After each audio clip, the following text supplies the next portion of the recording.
थंडीमध्ये पहाटे पहाटे प्रवास करण्याची मजा काही वेगळीच, नाही का? अर्थात जे लोक पहाटे पहाटे प्रवास करतात त्यांनाच हा अनुभव येतो. तर वाजलेत सकाळचे 5:30. 5:30 वाजता मी निघाली आहे शूटला जाण्यासाठी.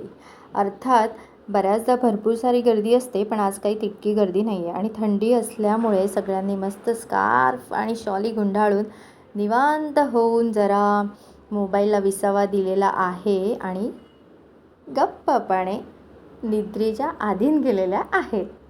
तर मंडळी, दिवा आलेला आहे. दिव्याला खूप सारी गर्दी होते, पण आज काही तितकी गर्दी नाही आहे. अर्थात दिव्याला गर्दी झाल्यानंतर बापरे, पाय ठेवायलासुद्धा जागा नसते. तर असा प्रवास करत असताना मी घाटकोपरला उतरले. घाटकोपरला उतरून मी आलेले आहे मेट्रोमध्ये. मेट्रोमध्ये सुद्धा सकाळी सकाळी फारशी काही गर्दी नसते म्हणा, असते, पण अंधेरीपर्यंत ठीक आहे, पण अंधेरीच्या पुढे वर्सोवापर्यंत गर्दी कमी होत जाते.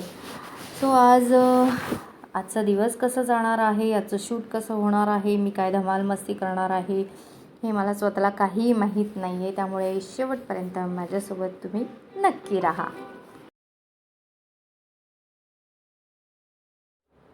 तो फाइनली भाई मेरी मंजिल तो आ गई. मंजिल मतलब आधी मंजिल. ओके, तो ये है वर्सोवा स्टेशन. वर्सोवा स्टेशनवरून मी खाली उतरल्यानंतर खाली जेट्टीकडे जाण्यासाठी शेअर रिक्षा असतातच आणि अर्थात अजूनही काळोख आहेच. तब्बल वाजलेत 6:30.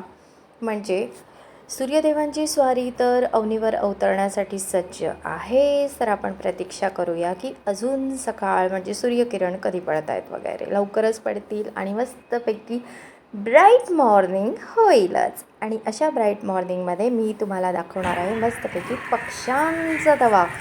जेट्टीकडे आल्यानंतर अगदी मनोहारी दृश्य आकाशात बघायला मिळतं, ते म्हणजे पक्ष्यांचा थवा. वाव, खूप छान. आणि जिकडे तिकडे पक्ष्यांची किलबिलाट असतेच असते. तर मी आता जाणार आहे बोटने. अरे यार, लेकिन किए क्या हो गया, मेरी बोट तो चली गई यार. Oh no. लेकिन कोई बात नाही, काहीच हरकत नाही. माझ्याकडे अजूनही वेळ आहे आणि जरी पहिली बोट गेली तरी दुसरी बोट तुम्हाला दिसतेच आहे की ती येत आहे.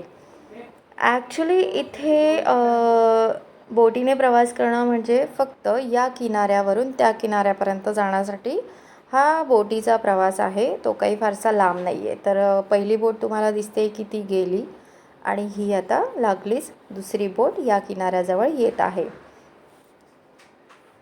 तर यातून आता प्रवासी उतरतीलच. आणि इस्पेशली या बोटींचा उपयोग असा की मड आयलंडवरून जर काही प्रवासी असे येतात ज्यांना जॉबला जायचं असतं, ते आपल्या गाड्या घेऊन येतात. ते आता तुम्हाला दिसेलच. आणि तिकीट अगदी 5 रुपये. त्यामुळे हा प्रवास परवडतो. अर्थातच कोणी स्कूटी आणतं, कोणी सायकल आणतं, कोणी बाईक आणतं आणि अशा पद्धतीने बोटमध्ये चढवून आपल्या आपल्या ठिकाणावर जाण्यासाठी मार्गस्थ होतात.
फायनली बोटीचा प्रवास इथेच संपतोय आणि तिथून मी रिक्षाने 15 मिनटाचा रन पास केल्यानंतर जो मला शूटिंग स्पॉट दिलेला होता त्या ठिकाणी मी आलेली आहे.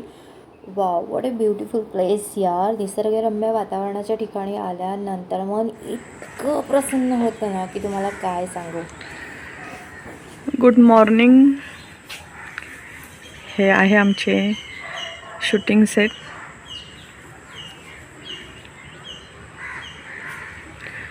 आणि ह्या आहेत सुवर्णा मॅडम.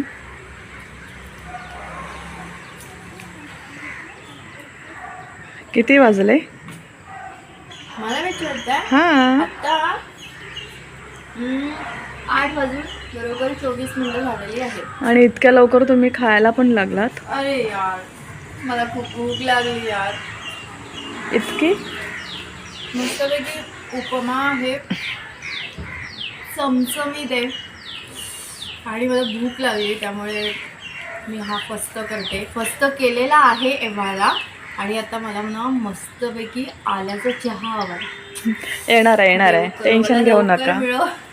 काय मग तुम्ही येताय का? लवकरच येईल. हो हो. या तुम्ही पण नाश्ता करायला. Good morning.